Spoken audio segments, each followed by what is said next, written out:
Isa sa mga pinapangarap ng kapuso aktor na si Xian Lim ang mabigyan ng GMA Network ng isang teleserye na siya mismo ang magdidirect.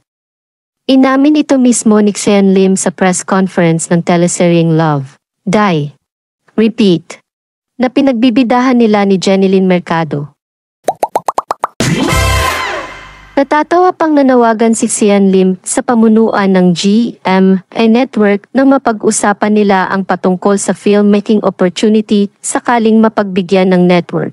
Ipinahayag din ni Xian Lim kung gaano umano siya ka-grateful sa GMA sa pagbibigay sa kanyang ng opportunity at sa pag-offer ng mga ito sa kanya sa teleseryeng Love, Die, Repeat. Kasunod nito, inilahad na ni Xian Lim na nais niyang maging direktor sa isang teleserye dahil ito umano ang makakapagpasaya sa kanya. Inalala pa niya ang isang episode ng Wish Ko Lang noong 2022 kung saan siya umano ang nagdirect nito. Panawagan ni Xian Lim, sana po may mga projects where I can do directing because it is what fills my soul.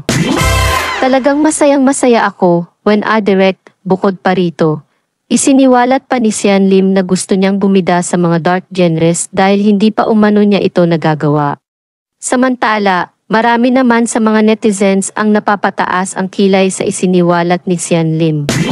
Marami ang nayayabangan sa aktor dahil hindi naman umano ito kasikatan, subalit kung makapag-demand ito ay ganoon na lamang.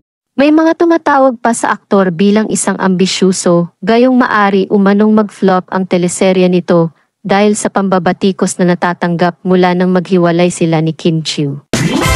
Salamat sa panunood mga ka-showbiz stories. Para maging updated sa mga showbiz stories, huwag kalimutan mag-follow sa ating Facebook at YouTube account. Thank you and God bless.